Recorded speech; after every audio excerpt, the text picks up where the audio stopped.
영상에서 여러분들에게 말씀드리고자 하는 것은 그 온라인 콘서트에서의 음악 사용료를 어떻게 결정할 거냐 하는 이런 문제입니다.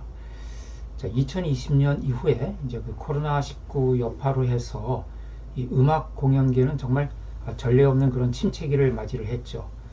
그런데 이렇게 오프라인 공연이 아주 그 혹독한 그런 침체기를 보내는 사이에 이 온라인 창구가 열리기 시작을 했습니다.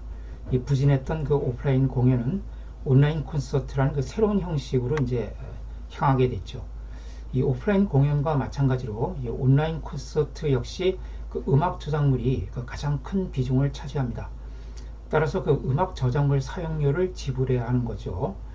여기서 이제 자연스럽게 그러면 온라인 콘서트라는 이 새로운 형식의 컨텐츠에 대해서 음악 저작물 사용료를 어떻게 산정하고 징수할 것이냐 하는 이 문제가 지금 이제 그 음악계의 아주 뜨거운 쟁점으로 떠올랐습니다. 이 온라인 콘서트는 그 기존 그 오프라인 콘서트와는 이용 형태라든가 또 제작 환경 그리고 수익 구조 이런 것이 많이 다릅니다.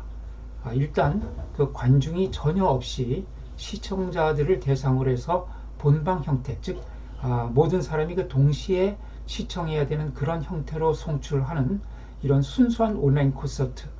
이것은 그 공연이라기보다는 방송과 유사할 수가 있죠.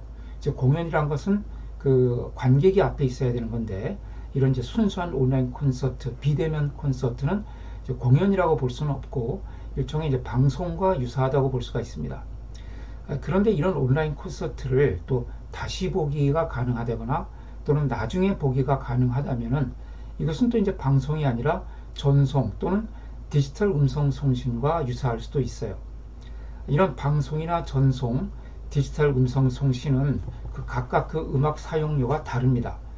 따라서 그 온라인 콘서트에 그 음악 저작권 사용료를 얼마를 징수할 것이냐, 이 온라인 콘서트 각각의 유형에 따라서 별도의 사용료 징수 규정을 적용할 것이냐, 아니면 온라인 콘서트를 위해서 어떤 새로운 별도의 징수 규정을 확립할 거냐 하는 이것이 문제가 되고 있는데요.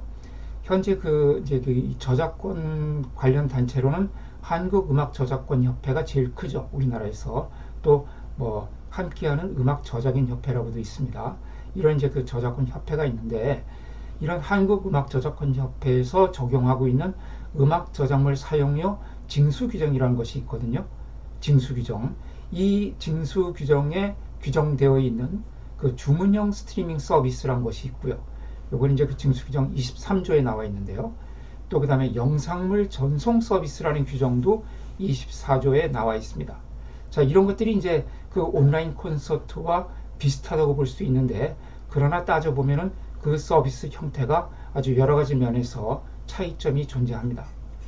즉, 그 수신에 있어서의 이시성과 동시성, 그러니까 이 온라인 콘서트를 모든 시청자가 동시에 시청해야 되느냐, 마치 우리 그 드라마 지상파 방송처럼 그것이 아니라 각자 원하는 시간에 이 시청할 수가 있느냐, 우리 마치 그 인터넷의 다시 보기 서비스 같은 거죠.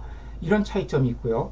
또 서비스의 계속성과 일회성, 그러니까 이 온라인 콘서트를 내가 계속적으로 여러 번 볼 수가 있느냐, 아니면 한 번밖에 볼 수 없는 거냐, 이런 차이점이 존재한다는 거죠. 자, 그로 인해서 그 최종 소비자, 즉 관객들이 느끼는 효용성도 달라지게 되죠. 이 소비자가 느끼는 효용이 크면 클수록 사용료도 높아져야 되는 것이 이제 당연합니다. 이 온라인 콘서트는 또 그 영상이 포함되어 있죠. 그래서 그 징수 규정 27조에 보면은 디지털 음성 송신이라고 있는데 우리 보통 그 웹캐스팅이라고 하는 겁니다. 그런데 이것은 이제 그 영상이 포함되지 않는 서비스를 말해요. 그래서 이 온라인 콘서트는 영상이 포함되기 때문에 이 웹캐스팅 규정을 적용하기도 어렵습니다. 그렇다고 이제 그럼 방송에 관한 사용료 규정을 적용하면 되느냐?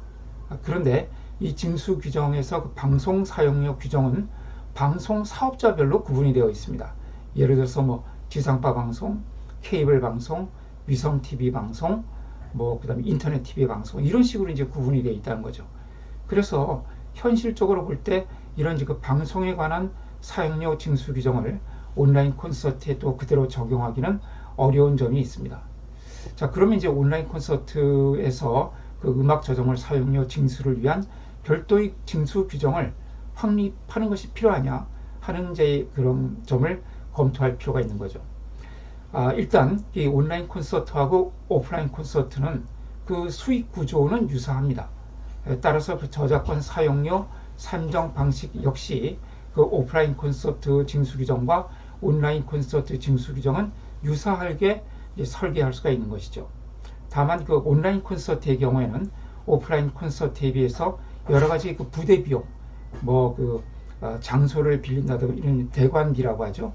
그 다음에 체류비, 직접 이제 공연을 하기 위해서 미국에서 공연한다 그러면 미국에 가야 되니까 그런 이제 그 가수나 이런 연주자들이 그 해당 지역에 체류해야 되는 비용, 또 인건비 이런 것이 온라인 콘서트에서는 이제 상당히 절감되게 되겠죠.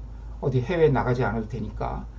그래서 상대적으로 그 콘텐츠에서 음악이 차지하는 기여도는 상대적으로 이제 상승하게 됩니다.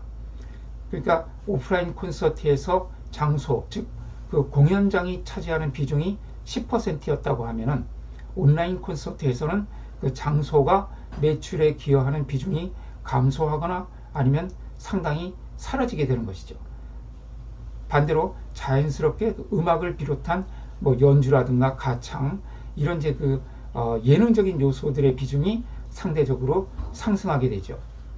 이 온라인 콘서트의 경우에 오프라인 콘서트에 비해서 일반적으로 수익률이 높을 것으로 예상된다고 주장을 해요. 특히 이제 그 음악 저작권 협회의 주장이 그렇습니다.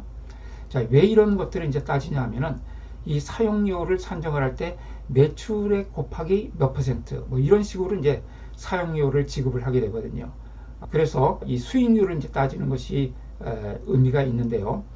이제 권리자, 즉 저작권자 입장에서는 이 오프라인 콘서트보다 온라인 콘서트가 훨씬 수익률이 높다. 왜냐하면은 이 오프라인 콘서트는 시간과 공간의 한계로 인해서 그 한 번 공연에 입장할 수 있는 관객의 수가 상당히 제한적이죠. 그런데 온라인 콘서트의 경우에는 그 특성상 시간과 공간의 제약이 없고 한 번 공연을 하더라도 훨씬 많은 관객이 인터넷에 통해서 이제 접속할 수가 있는 거죠.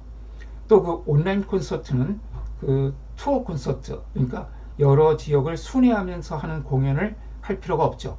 그러니까 한번 촬영을 해가지고 인터넷에 올리기만 하면 되니까 서울, 부산, 대전, 또 해외 이런 식으로 이렇게 투어 콘서트를 할 필요가 없고 따라서 이제 그만큼 비용을 줄일 수가 있고요. 또 그만큼 다양한 지역에 거주하는 시청자가 콘서트를 동시에 이제 시청할 수가 있다. 따라서 그만큼 음악으로 인해서 매출이나 수익률이 증가하게 된다는 것이 이 권리자들, 그러니까 한국음악저작권협회의 입장이라고 볼 수가 있습니다. 그런데 이제 과연 그러면 이 온라인 콘서트가 수익률이 그만큼 높아질 거냐 하는 것은 이제 현재로서는 상당히 불분명합니다. 특히 그 소규모 콘서트의 경우에는 오히려 반대로 이제 수익률이 떨어지는 상황이 될 수도 있다는 거죠. 플랫폼을 빌려야 되고요. 또는 그 플랫폼에 이제 많은 사용료를 내야 되고 또 여러 가지 이제 그 온라인 콘서트를 하기 위해서는 그 촬영 장비라든가 이런 것이 이제 훨씬 고도화되어야 되겠죠. 음향 장비나 이런 것도 그렇고 또 그 오프라인 콘서트에서 사용할 필요가 없었던 그런 다양한 장비가 필요할 수가 있습니다. 다만 그 일반적인 영상물 전송 서비스의 경우에 그 플랫폼, 즉 플랫폼은 유튜브냐 아니면 다른 포털이냐 이런 그 플랫폼에 따라서 수익 발생의 어떤 절대적인 그런 요소가 될 수가 있는데 그러니까 예를 들어서 같은 컨텐츠라고 하더라도 그것이 유튜브를 통해서 송출되느냐 아니면은 어떤 포털 서비스 네이버나 아니면 다음이나 이런 포털 서비스를 통해서 송출이 되느냐에 따라서 구독자가 또는 시청자가 굉장히 차이가 날 수가 있습니다. 그런 점에서 그 온라인 콘서트의 경우 플랫폼보다는 가수나 음악 이런 이제 콘서트를 구성하는 음악적 요소들이 수익 발생에 절대적인 기여를 하는 반면에 이런 오프라인 콘서트 즉 이런 오프라인 공연의 경우에는 이 플랫폼이 또 아주 절대적인 기여를 하는 그런 부분이 있습니다. 자, 이렇게 과연 그러면 오프라인 콘서트에 비해서 온라인 콘서트가 수익률이 높을 거냐 낮을 거냐 하는 것은 이제 현재로서는 판단하기가 좀 어려운 부분이 있습니다.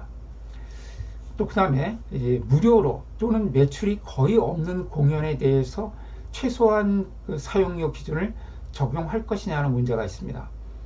그러니까 보통 이제 사용료를 매출액 곱하기 몇 퍼센트 이렇게 해서 이제 산정을 하는데, 매출액이 전혀 없는, 그러니까 순수하게 그러니까 자기들이 어떤 기량을 선보이기 위해서 또는 실험적으로 하는 그런 이제 이 온라인 콘서트들도 자주 있거든요. 이런 경우에도 그러면 최소한도의 사용료를 지급하게 할 거냐 하는 이런 문제도 있는 것이죠. 그 다음에 이 음악 저작물 사용료를 누가 납부할 것이냐 하는 문제도 있습니다. 그러니까 보통 이제 그 오프라인 공연의 경우에는 그 공연 기획사가 이 음악 저작물 사용료를 납부를 합니다. 그런데 이런 온라인 콘서트의 경우에는 이제 그런 것이 플랫폼을 타고 송출이 되기 때문에 그 플랫폼에서 지급을 해야 되는 거 아니냐. 그러니까 유튜브를 탔으면 유튜브에서 음악 저작물 사용료를 납부를 해야 되는 거 아니냐 하는 이제 이런 문제도 있습니다. 그러니까 이 사용료를 그 콘서트 기획자가 할 것이냐, 예를 들어서 뭐 SM 엔터테인먼트라든가 뭐 BTS라면은 BTS의 기획사가 있겠죠. 그 기획사가 납부를 할 거냐, 아니면은 그 콘텐츠가 송출된 유튜브 또는 어떤 포털 서비스에서 할 것이냐 하는 이제 이런 문제들이 있습니다. 그래서 이제 이런 문제들이 지금 현재 업계에서 다양하게 이제 논의가 되고 있고요. 앞으로 이런 부분들은 그 문화체육관광부에서 지금 운영하고 있는 음악산업발전위원회라고 있습니다. 거기서의 논의를 통해서 업계에서 다양한 의견을 모아서 이 부분이 해결될 것으로 보입니다. 이번 영상에서는 그 현재 뜨거운 이슈가 되고 있는 그 온라인 콘서트에 있어서의 음악 저작물 사용료 징수를 어떻게 할 것이냐 하는 부분에 대해서 말씀을 드렸습니다.